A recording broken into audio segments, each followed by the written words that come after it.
3 août 2017, bienvenue en résumé.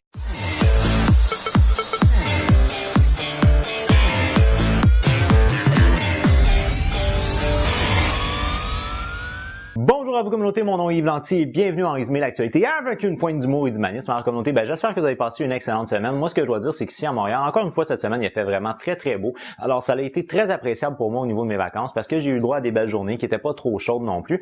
Également ce que je dois dire c'est que la fin de semaine dernière se tenait à Montréal le Grand Prix de Formule E. Alors si jamais vous n'êtes pas familier avec c'est quoi la Formule E, en gros c'est la formule électrique, c'est-à-dire que c'est à peu près comme de la Formule 1, je vous dirais, c'est très similaire au niveau des grandes lignes, sauf que c'est des voitures qui sont à 100% électrique. Et là, tout ce gros circuit-là s'amenait à Montréal pour le championnat. Et franchement, moi, je trouve que ça a donné des images qui étaient très belles à voir. All five lights are on. And we go green in Montreal and it's a good start from Sarazan. On a vu un spectacle qui était, selon moi, au-dessus de mes attentes, c'est-à-dire que je m'attendais à ce que les voitures électriques soient beaucoup moins rapides que ça. Finalement, il était quand même assez rapide, moins rapide que des F1, mais quand même assez rapide. Également, j'ai été surpris de voir l'agressivité des pilotes. J'ai été étonné de voir qu'il y avait des coups de salaud qui se donnaient. Selon moi, pire que ce que j'ai déjà vu en Formule 1, mais en même temps, je suis pas un amateur qui suit sur une base régulière tout ce qui est course automobile, fait que je peux pas vraiment en parler d'expérience, mais quand même, j'ai été surpris de l'agressivité et j'ai été aussi surpris de voir que les voitures résistaient à certains impacts du moins, parce que je suis habitué avec les Formule 1, ma foi, il y a un cil qui tombe sa voiture, puis la voiture part en éclats, mais c'est pas le cas avec la Formule E, alors j'ai été très surpris de ça. Maintenant, comme à chaque fois lorsqu'il y a un grand événement qui s'amène dans une ville majeure, il y a eu des critiques, et des critiques vraiment très virulentes, et là-dessus, moi, je dirais que je fais probablement pas partie de la majorité de mes comparses de Montréal, parce que je dois vous avouer que ma position est en soi assez controversée concernant le circuit de Formule E, et ce Grand Prix-là en particulier. Pourquoi?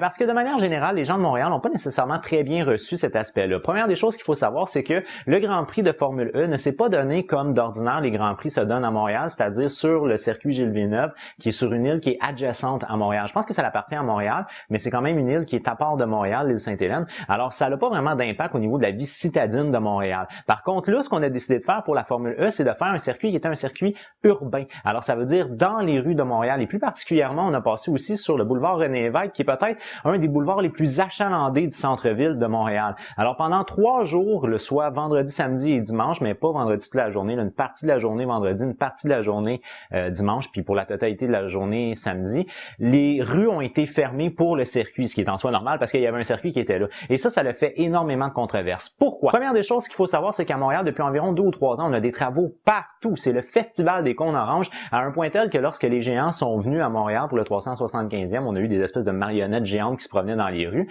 Celui qui organisait cette, je dirais la thématique, si vous voulez, le scénario des marionnettes géantes, a décidé d'utiliser la thématique des cônes oranges. Et pour ce faire, il s'est dit, les 2 personnages pourraient se perdre dans les rues de Montréal à cause des détours qui sont occasionnés par les travaux. Ça a même inspiré celui qui fait le scénario des géants, le fait qu'on a des cônes oranges partout. Pour vous donner une idée, si vous habitez pas à Montréal, moi d'ordinaire, je voudrais que ça prend à peu près 10 minutes en voiture se rendre de chez moi à mon travail. Au niveau de l'heure de pointe, on parle d'environ une quinzaine de minutes pour partir de chez moi jusqu'à mon travail.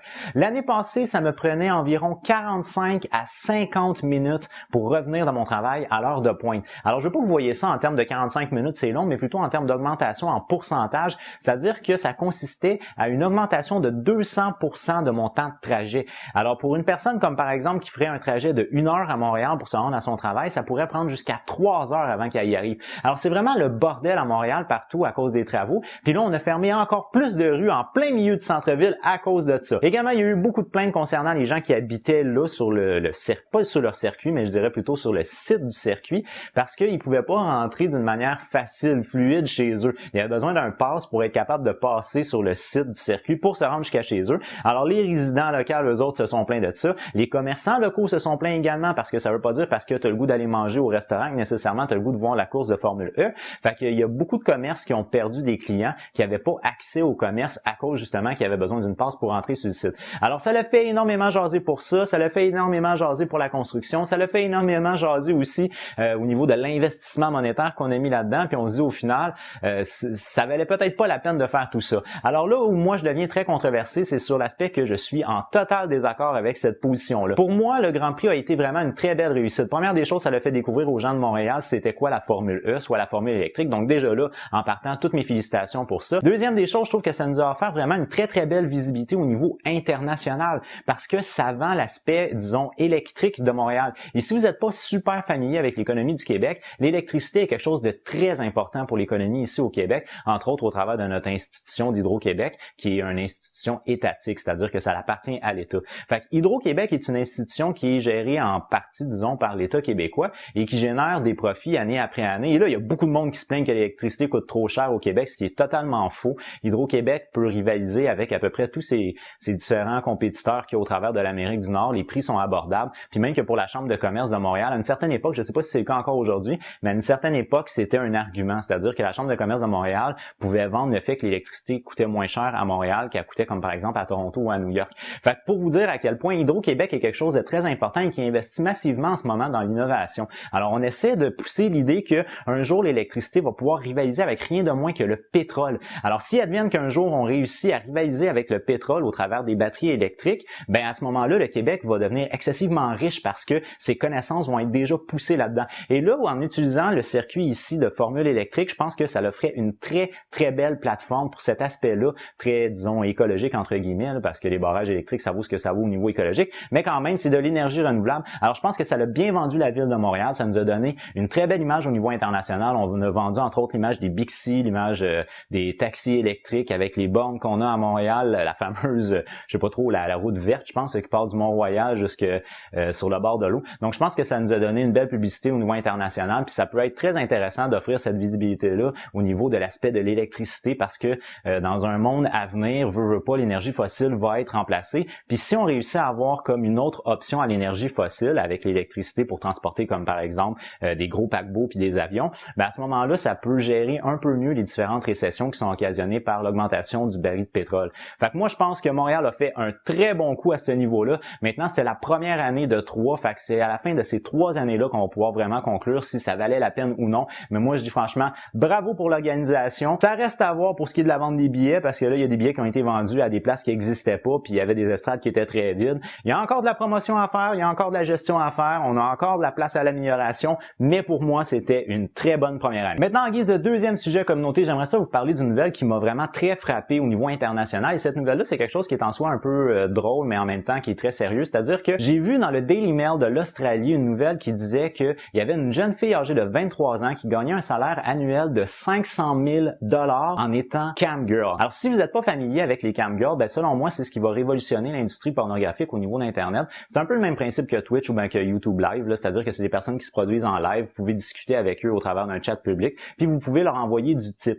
Alors, cette jeune fille-là ferait 500 000 $ par année en se produisant chez elle, dans sa chambre, à l'aide d'une webcam à genre 70$, en faisant des shows à caractère sexuel. J'ai été tout particulièrement frappé par ça, de voir l'ampleur de ce qu'on pouvait récolter en termes d'argent par rapport à ça, et je pense que ça fait partie de tout ce qui est révolution grâce à Internet dans à peu près tout, parce que Internet révolutionne tout plein de domaines, entre autres la câblo-distribution avec Netflix, entre autres aussi là, YouTube avec tout ce qui est les médias traditionnels, donc vous avez les YouTube puis les sites Internet qui vont remplacer le monde de la nouvelle. La radio aussi est révolutionnée à cause d'Internet, et là, même l'industrie pornographique est révolutionnée à cause d'Internet. Alors là, par curiosité, j'ai été voir un peu qu'est-ce qu'elle faisait, elle, puis ce que j'ai remarqué, c'est que son show, première des choses, c'est pas une fille qui ressemble à une porn star, mais alors là, pas du tout. Ses fesses sont pas refaites, ses lèvres sont pas refaites, ses seins sont pas refaites. C'est une petite fille cute, qui est une étudiante, qui a l'air de son âge, c'est-à-dire à peu près à la mi-vingtaine. Donc c'est pas quelqu'un qui a de l'air particulièrement jeune, puis elle est juste sweet, c'est tout. Et elle fait vraiment énormément d'argent. La journée où moi j'ai été voir son show, on s'entend que je suis pas resté super longtemps parce qu'on a un décalage horaire horrible, là. Il était genre 4h du matin pour moi, fait que no fucking way que m'a resté là longtemps. Mais ce que j'ai pu voir par contre, c'est qu'elle avait reçu 2 types que je qualifierais de faramineux dans cette même journée-là. Elle avait donc reçu, alors qu'elle était en ligne en train de faire son show, un type à la hauteur de 12 345. Ça, c'est des tokens, c'est la monnaie qui est utilisée sur son site internet où elle se produit. Et en termes de type à l'extérieur du moment où elle est en ligne, elle avait reçu un type de 33 250 tokens. Alors là, j'étais curieux de savoir qu'est-ce que ça représente en termes d'argent, ça, et je me suis renseigné. Alors là, je ne peux pas vraiment mentionner ma citation très précise, c'est-à-dire que j'ai posé beaucoup de questions à une jeune femme qui est une jeune femme québécoise qui se produit sur des sites de camgirl qui se fait appeler Comtesse QC, je crois. Mais malheureusement, j'ai pas demandé la permission si je pouvais utiliser ces citations. C'est la raison pour laquelle les informations que je vais vous donner, je peux pas vous mentionner si ça vient de elle ou si ça vient de mes recherches sur d'autres sites internet parce que j'ai fait d'autres recherches aussi. Mais par contre, ce que je peux vous dire, c'est que pour ramener ça en termes de valeur monétaire, le premier type qui est était un tip online de 12 345 tokens. Les tokens, c'est à peu près 10 tokens pour $1, ce qui veut dire que ça donnerait un tip de 1234 $. Un tip. 1234. Par la suite, elle a reçu un tip alors qu'elle n'était pas en ligne de 33 250, ce qui voudrait donc dire un tip en termes de valeur monétaire de 3 325 $. Un tip. Et puis là, on m'a dit que ça pourrait s'apparenter aux alentours de 50-50 au niveau des revenus. C'est-à-dire 50% du tip va au site Internet, 50% au modèle. Ce qui veut dire qu'entre autres, pour le tip de 1200, elle aurait reçu 600 $ en un seul tip. Puis pour le tip de 1300, ben là, on parle de peut-être plus que de 3300. On parle de plus de 1500 $ qu'elle aurait reçu dans un tip unique. Alors, la personne qui a typé ça a peut-être typé à plusieurs reprises dans la même journée. Fuck! Elle a fait plus en un type que je fais en un mois de travail. C'est que ça fait chier des fois de pas être une belle jeune femme sexy. Sur la communauté, pour moi, c'est déjà tout. Alors, je vous remercie beaucoup d'avoir regardé ma vidéo du début jusqu'à la fin. Si vous l'avez aimé, n'oubliez pas d'y donner un petit j'aime. Si vous l'avez vraiment aimé, bien entendu, vous pouvez la partager. On avait atteint le 500 abonnés, on l'a perdu. Fait que partagez la communauté pour qu'on ait les 2 ou 3 abonnés qui nous manquent pour atteindre encore une fois 500 abonnés. 2 fois vaut mieux qu'une. Sur la communauté, moi, je vous donne rendez-vous jeudi prochain. D'ici là, je vous dis, j'ai déjà hâte de vous voir. Ah bah ouais! Good luck. Bye bye. Are you listening? Damn.